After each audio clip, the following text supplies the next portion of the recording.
भदोही जिले की हर खबर सबसे पहले देखने के लिए आप बने रहिए सत्यम न्यूज वेब टीवी के साथ। सुप्रभात, आदाब, नमस्कार। आज भदोही जिले के किस इलाके की है बड़ी खबर, देखिए फटाफट खबरों के साथ। 2 साल बाद काली नगरी जनपद भदोही में अलविदा की नमाज शुक्रवार को कड़ी सुरक्षा व्यवस्था के बीच अदा की गई। 2 साल बाद सामूहिक रूप से मस्जिदों में अलविदा की नमाज अदा की गई है।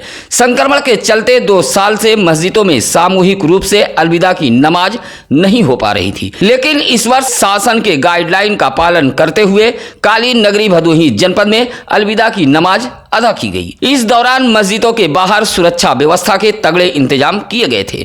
वहीं भदोही नगर पालिका परिषद द्वारा मस्जिदों के आसपास साफ सफाई व चूने का छिड़काव कराया गया था। शुक्रवार को भदोही जिले के गोपीगंज, ज्ञानपुर, सुरियामा, चौरी, खमरिया, घोसियां, नई बाजार, सररोही, दुर्गागंज सहित शहर से लेकर ग्रामीण इलाकों तक के मस्जिदों में अलविदा की नमाज अदा की गई है। भदोही शहर के रेवड़ा फाटक रेलवे क्रॉसिंग को जबरन खुलवाने व केबिन में घुसकर मारपीट करने वाले एक बाइक पर सवार 3 लोगों पर पुलिस ने मुकदमा दर्ज कर लिया है। दिए गए तहरीर में बताया गया है कि रेवड़ा फाटक गेट पर हंसापाल नामक गेटमैन ड्यूटी पर तैनात था। गाड़ी संख्या अब 2381 के आने के संकेत पर गेट को बंद किया गया। तभी मोटरसाइकिल यूपी 62 BM 1461 पर सवार 3 लोग पहुंचे और गेट खोलने का दबाव बनाने लगे, जहां गाली गलौज देते हुए गेटमैन हंसपाल की पिटाई कर दी। गेटमैन के सिर में चोटें आई थी। गेटमैन की तहरीर पर भदोही कोतवाली पुलिस ने धारा 353, 504, 506 व 332 के तहत एक बाइक पर सवार 3 युवकों के खिलाफ मुकदमा दर्ज किया है।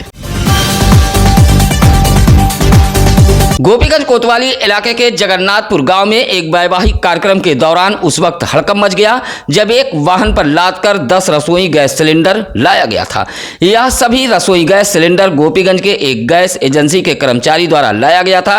तभी उतारते समय एक सिलेंडर के नीचे का हिस्सा क्षतिग्रस्त हो गया और गैस पूरे इलाके में फैलने लगी। आग लगने की आशंका से लोग सहम गए। रसोई गैस सिलेंडर को किसी तरह खुले मैदान में पहुंचाया गया और गैस एजेंसी को सूचना दी गई, जहां कर्मी फायर सिस्टम लेकर मौके पर पहुंचे। हालांकि कोई हादसा नहीं हुआ, लेकिन गांव में हड़कंप मच गया था। विधानसभा चुनाव संपन्न होने के बाद से ही काली नगरी भदोही जनपद में लगातार हो रही विद्युत कटौती से हाहाकार मचा है। शहर से लेकर ग्रामीण इलाकों में बेतहाशा विद्युत कटौती जारी है। काली नगरी भदोही में हो रही बेतहाशा विद्युत कटौती को लेकर लोग अपनी भड़ास सोशल मीडिया पर भी निकाल रहे हैं। भदोही शहर सहित जिले के ग्रामीण इलाकों में भी बिजली कटौती से जनता बेहाल है। बेतहाशा हो रही विद्युत कटौती को लेकर भदोही की जनता में आक्रोश पनपता जा रहा है। साथ ही आए दिन जिले के किसी न किसी क्षेत्र से ट्रांसफार्मर जलने की भी खबरें आ रही हैं। विद्युत विभाग की लापरवाही यही नहीं थम रही है। जले ट्रांसफार्मर को भी बदलने में भदोही जिले का विद्युत विभाग आनाकानी कर रहा है। ट्रांसफार्मर के लिए लोगों को दौड़ाया जा रहा है, जिससे लगातार लोगों का आक्रोश विद्युत विभाग के खिलाफ पनप रहा है। शुक्रवार को भदोही शहर के तकिया कल्लन शाह जामा मस्जिद में रुयते हिलाल कमेटी ने बैठक कर ईद के नमाज का समय तय कर दिया है। भदोही शहर के विभिन्न ईदगाहों में ईद के नमाज का समय मुकर्रर करते हुए रुयते हिलाल कमेटी की तरफ से बताया गया कि ईदगाह अजमुल्ला चौराहे में पहली जमात सुबह 7 बजे व दूसरी जमात 7:45 पर होगी। ईदगाह रेलवे स्टेशन रोड भदोही में 7:15, ईदगाह सिविल लाइन पावर हाउस के पास 7:45, ईदगाह चौरी रोड 7:15, ईदगाह तालाब हाजी फरीदन आलमपुर 7:15, ईदगाह घमाहापुर 7:15, मैदान फलाहे उम्मत गर्ल्स डिग्री कॉलेज 7 बजे, मस्जिद रौजा गाजी मियां मर्याद पट्टी 7:15, मस्जिद नवीना शाह औराई रोड 7 बजे, मस्जिद गौरियाना 7:15, मस्जिद इत्तिहाद साहबाबाद में 6:15 पर ईद की नमाज अदा की जाएगी। बैठक में हाफिज परवेज अंसारी, हाफिज अशफाक रब्बानी सहित रेहान हाशमी, सभासद हसीब खान, जमील नेता, डॉक्टर रियाज उर्फ दल्लू आदि लोग मौजूद रहे। भदोही तहसील के दलालों की सामत अब करीब आ गई है। दलालों के खिलाफ कार्रवाई को लेकर नवागत एसडीएम पूरी तरह एक्शन में है। हालांकि यह नवागत एसडीएम भदोही के लिए काफी चुनौती भरा होगा, क्योंकि भदोही तहसील में मौजूद कुछ ऐसे अधिकारी हैं जो इन दलालों को संरक्षण अब भी दे रहे हैं। बावजूद एसडीएम भदोही चंद्रशेखर का दावा है कि अब किसी भी सूरत में भदोही तहसील के दलालों को निस्त नाबूद किया जाएगा और दलालों के संरक्षण दाताओं पर भी कार्रवाई की जाएगी। उन्होंने कहा कि फरियादी खुद उनसे आकर अपनी समस्या बता सकते हैं। नवागत एसडीएम चंद्रशेखर के तेवर से फिलहाल दलालों में हड़कंप मचा है, लेकिन अब भी दलाल तहसील सहित आसपास की दुकानों पर सक्रिय हैं।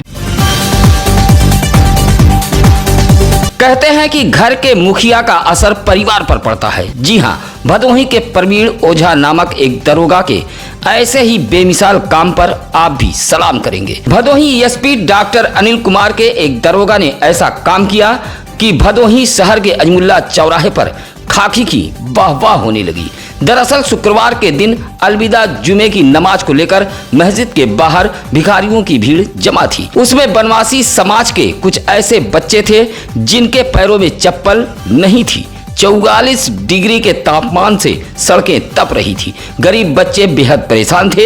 इन बच्चों पर वहां मौजूद भदोही कस्बा चौकी इंचार्ज प्रवीण ओझा की नजर पड़ गई, जहां बच्चों को पुचकारते हुए चप्पल की दुकान पर ले गए और उन्हें नई चप्पल पहना दी। यह देख वहां हर कोई खाकी की वाहवाह करता नजर आया। लोग कहने लगे कि यह एसपी डॉक्टर अनिल कुमार की बेमिसाल पुलिस है। शुक्रवार की रात गोपीगंज नगर में जिला पंचायत सदस्य मुनेश्वर प्रसाद गुप्ता के नेतृत्व में सामाजिक कार्यकर्ताओं ने कैंडल मार्च निकाला है। कैंडल मार्च प्रयागराज के हरिया की 6 वर्षीय बालिका को न्याय दिलाने की मांग को लेकर निकाला गया था।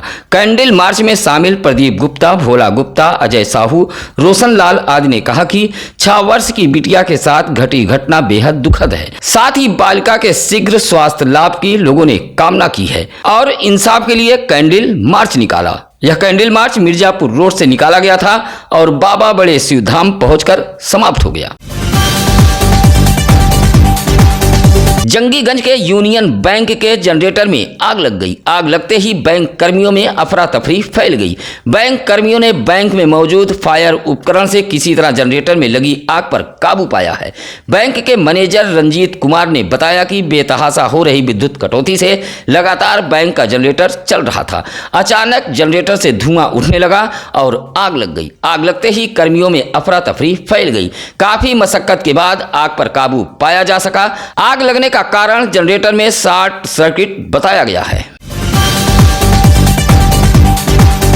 गोपीगंज इलाके के जगन्नाथपुर में ट्रांसफार्मर जल जाने के कारण विद्युत आपूर्ति ठप है। शिकायत के बावजूद भी जला ट्रांसफार्मर नहीं बदला जा रहा है। शुक्रवार को भारत माता सपूत पार्टी के बैनर तले जगन्नाथपुर में पार्टी के पदाधिकारियों सहित ग्रामीणों ने जले ट्रांसफार्मर को बदले जाने की मांग को लेकर प्रदर्शन किया है। साथ ही पार्टी के पदाधिकारियों ने डीएम को एक पत्र भी सौंपा है। कहा कि भीषण गर्मी में ट्रांसफार्मर जलने की वजह से गांव की विद्युत आपूर्ति ठप है, जिससे जहां बच्चों की पढ़ाई प्रभावित हो रही है, वहीं ग्रामीण भीषण गर्मी से परेशान हैं। प्रदर्शन करते हुए ग्रामीणों ने जले हुए ट्रांसफार्मर को बदले जाने की मांग की है। एक बार फिर सत्यम न्यूज के खबर का असर हुआ है। आपको बता दें कि 1 साल से अंधेरे में डूबा इंदिरा मिल ओवरब्रिज अब जगमगाएगा। इंदिरा मिल ओवरब्रिज पर स्ट्रीट लाइट लगाने का काम तेज कर दिया गया है। शुक्रवार को इंदिरा मिल ओवरब्रिज पर खराब पड़ी स्ट्रीट लाइट को जहां बनाने का काम तेज कर दिया गया है, वहीं जिन खंभों पर लाइट नहीं थी उन खंभों पर लाइट लगाया जा रहा है। आपको बता दें कि पिछले 1 साल से इंदिरा मिल ओवरब्रिज अंधेरे में डूबा हुआ था। इंदिरा मिल ओवरब्रिज पर छाए अंधेरे को लेकर सत्यम न्यूज ने खबर चलाई थी। खबर का असर यह हुआ कि ओवरब्रिज पर स्ट्रीट लाइट लगाने का काम शुरू कर दिया गया है। ज्ञानपुर सर्किल में तैनात सीओ अशोक कुमार सिंह के निधन पर श्रद्धांजलि देने का क्रम दूसरे दिन भी जारी रहा। ज्ञानपुर डिस्ट्रिक्ट बार एसोसिएशन द्वारा सीओ ज्ञानपुर अशोक सिंह को श्रद्धांजलि दी है। एसोसिएशन के अध्यक्ष एडवोकेट सूर्यदत्त पांडे व महासचिव जितेंद्र कुमार आनंद की मौजूदगी में एक शोक सभा का आयोजन किया गया, जहां ज्ञानपुर सीओ के निधन पर शोक व्यक्त करते हुए श्रद्धांजलि दी गई। इसी तरह गोपीगंज नगर व्यापार प्रतिनिधिमंडल द्वारा भी शोक सभा का आयोजन किया गया था। यह शोक सभा संगठन के महामंत्री दिनेश कुमार के प्रतिष्ठान पर आयोजित किया गया था। सीओ के निधन पर 2 मिनट का मौन रख श्रद्धांजलि अर्पित की गई। शोक सभा में श्रीकांत जायसवाल, रतनलाल गुप्ता, पप्पू जायसवाल, चिंटू सिंह बघेल आदि मौजूद रहे। पिछले कई माह से गांव का ट्रांसफार्मर जला पड़ा है। कई बार ग्रामीणों ने विद्युत विभाग से ट्रांसफार्मर बदले जाने की मांग की। मामला सुरियामा विकास खंड के ग्राम सभा बढ़ियानी गांव का है। शुक्रवार को गांव के गेंदालाल, राजकुमार, गुलाब, लल्लन आदि ने जले ट्रांसफार्मर के समीप प्रदर्शन करते हुए चेताया कि अगर जल्द ही ट्रांसफार्मर नहीं बदला गया तो बढ़ियानी गाँव के लोग भदोही पहुंचकर पावर हाउस का घेराव करेंगे। 16 kVA का यह ट्रांसफार्मर गाँव के सामुदायिक शौचालय के पास लगा है। ऐसे में कई घरों में महीनों से विद्युत आपूर्ति ठप है। ग्रामीणों द्वारा लाख शिकायत के बावजूद भी जिम्मेदार अधिकारियों के कानों में जूं नहीं रेंग रही है। इस भीषण गर्मी में ग्रामीण बिन बिजली बिलबिलाने को मजबूर हैं। सुरियामा विकास खंड के अभियापुरे मनोहर में मिशन शक्ति योजना के तहत एक जागरूकता कार्यक्रम का आयोजन किया गया। कार्यक्रम में वन स्टॉप सेंटर की शिल्पा शुक्ला मौजूद रहीं। मिशन शक्ति अभियान में महिलाओं व बच्चों की सुरक्षा, बेटी बचाओ बेटी पढ़ाओ को लेकर महिलाओं को जागरूक किया गया। साथ ही महिला helpline, women power, child helpline, UP dial 112 जैसी योजनाओं के बारे में जानकारी दी गई। इस मौके पर गाँव की बड़ी संख्या में महिलाएं मौजूद रहीं। शुक्रवार को सेवरी मिशन एकता मुसहर समाज के लोगों ने डीएम दरबार पहुंचकर आवास की मांग की है। साथ ही कहा कि मुसहर समाज के लोगों के लिए सेवरी मठ बनाने के लिए भी भूमि दिया जाए। आधा दर्जन की संख्या में पहुंचे मुसहर समाज के लोगों ने खेती बाड़ी के लिए जमीन की मांग करते हुए रहने के लिए प्रधानमंत्री आवास की मांग रखी है। अपर जिलाधिकारी शैलेंद्र कुमार मिश्रा अपनी पत्नी डॉक्टर रीना मिश्रा के संग पूजा अर्चना के लिए गोपीगंज स्थित बाबा बड़े शिवधाम पहुंचे थे, जहां 1008 कमल पुष्प अर्पित किया है। आचार्य पंडित रामजी पाठक द्वारा पूजन अर्चन कराया गया। वैदिक मंत्रोच्चार के बीच 1008 कमल पुष्प अर्पण किया गया। साथ ही 56 भोग भी लगाए गए। इस मौके पर सुरेंद्र विश्वकर्मा, दीपक मोदनवाल, कुसुम विश्वकर्मा, धीरज सिंह बघेल आदि मौजूद रहे। मोड़ इलाके के चकजीवरानी गांव में भदोही विकास संघ के कार्यकर्ताओं ने 30 से 35 ऐसे बच्चों के बीच कॉपी किताब का वितरण किया है जो बेहद असहाय व गरीब है और कॉपी किताब के अभाव में स्कूल नहीं जा पा रहे हैं। कॉपी किताब पाकर बच्चों के चेहरे खिल गए। इस मौके पर रिंकू यादव, शिवशंकर, रवि गौतम आदि मौजूद रहे। सत्यम न्यूज की खबरें अगर अच्छी लगे तो लाइक, कमेंट व खबरों को शेयर कर हमारी टीम का हौसला जरूर बढ़ाएं। साथ ही अपने इलाके की खबरों को सत्यम न्यूज वेब टीवी पर फ्लैश हो रहे नंबरों पर जरूर बताएं। इसी के साथ अब हमारी टीम को दीजिए इजाजत। नमस्कार, आदाब। ताज़ा खबरों के लिए सत्यम न्यूज को सब्सक्राइब करें।